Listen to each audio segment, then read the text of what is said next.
ભારતના પ્રથમ heritage city અમદાવાદમાં સાબરમતી નદી ઉપર નિર્મિત આઇકોનિક અટલ બ્રિજ અમદાવાદના નગરવાસીઓ સહિત દેશ વિદેશના પ્રવાસીઓ માટે આકર્ષણનું કેન્દ્ર બન્યો છે। દિવાળી વેકેશન હોય કે ઉનાળુ વેકેશન, આ અટલ ફૂટ ઓવર બ્રિજ લોકો માટે ફરવાનું ફેવરિટ ડેસ્ટિનેશન બની ગયું છે।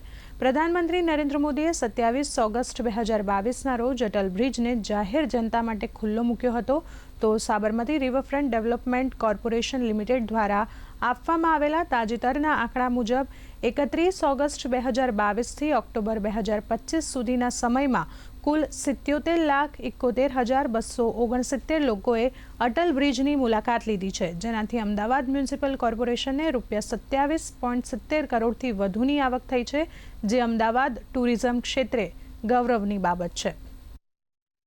अहमदाबाद में फोर्ट्स के बढ़ावा देने के लिए नारायणपुरा फोर्ट्स कॉम्प्लेक्स के बाद ईस्ट साइड में वस्त्राल फोर्ट्स कॉम्प्लेक्स का कंप्लीट होने आया है।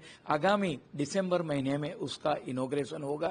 फिर पूर्वक पट्टा के जो बच्चे हैं उनको ये फोर्ट्स कॉम्प्लेक्स का लाभ मिलेगा। पूरा फोर्ट्स कॉम्प्लेक्स से उसकी नकद 52 करोड़ आई है और इसके अंदर 300 स्टूडेंट बैठ सके इसकी लाइब्रेरी भी वहाँ पे बनाई गई है और बिल्कुल बढ़िया तरीके से आधुनिक स्पोर्ट्स कॉम्प्लेक्स महानगर पालिका ने तैयार किया है।